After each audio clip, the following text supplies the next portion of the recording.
K Chittilappilly ഫൗണ്ടേഷനും മാതൃഭൂമിയും ചേർന്ന് നടപ്പാക്കുന്ന എൻ്റെ വീട് പദ്ധതിയിലൂടെ 30 കുടുംബങ്ങൾക്ക് കൂടി വീടുകൾ കൈമാറി.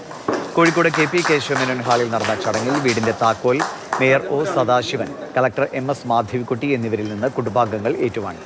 2 സ്ഥാപനങ്ങളുടെ മാത്രമല്ല, ജനങ്ങളുടെ കൂടെ പങ്കാളിത്തമാണ് എൻ്റെ വീട് പദ്ധതിയെ ഇത്ര വലിയ വിജയമാക്കിയത് എന്ന് ചടങ്ങിൽ അധ്യക്ഷത വഹിച്ച Mathrubhumi managing director MV Shreyams Kumar പറഞ്ഞു.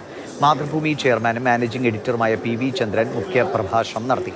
Mathrubhumi director Hemalatha Chandran, general manager public relations KR Pramod, deputy editor PP Sasheendran, assistant general manager C Manikandan, news editor KG Girish Kumar എന്നിവർ സംസാരിച്ചു.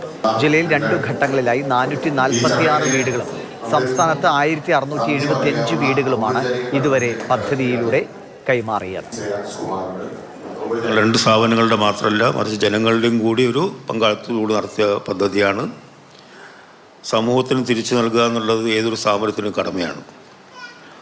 ചിറ്റിലപ്പള്ളി ഫൗണ്ടേഷൻ മാത്രം വിദ്യാഭ്യാസത്തിന് സഹായിക്കാനും അതുപോലെ രോഗികളായ പാവപ്പെട്ടവർക്ക് സഹായം എത്തിക്കാനും നിരവധി കാര്യങ്ങൾ ചെയ്യുന്നുണ്ട്. അതോടൊപ്പം മാതൃഭൂമിയും കൈകൊടുത്ത് ഈ പദ്ധതി നമുക്ക് നല്ലപോലെ കൊണ്ടുപോകാൻ സാധിച്ചു. ഇനിയും ധാരാളം ആൾക്കാർക്ക് വീട് ആവശ്യമുണ്ട്. അത് ഇനി 3ാം ഘട്ടം ചെയ്യാൻ സാധിക്കുമോ ഞങ്ങൾ പരിശോധിക്കുകയാണ്. വീട് എന്നത് പകരം വെക്കാൻ ഇല്ലാത്ത മനുഷ്യൻ്റെ അടിസ്ഥാന ആവശ്യമാണ്. അതില്ലാത്തവർക്ക് ഇത് അതിൻ്റെ വില അറിയൂ.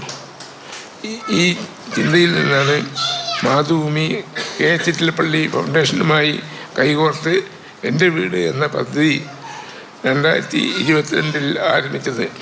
മാതൃഭൂമിയോടൊപ്പം എന്ന സഹജീവി സ്നേഹത്തിൻ്റെ വലിയ മാതൃക കാണിക്കുന്ന ചിറ്റിലപ്പള്ളി എന്ന വലിയ മനുഷ്യനോടുള്ള നന്ദിയും അഭിനന്ദനങ്ങളും ഞാൻ അറിയിക്കുന്നു.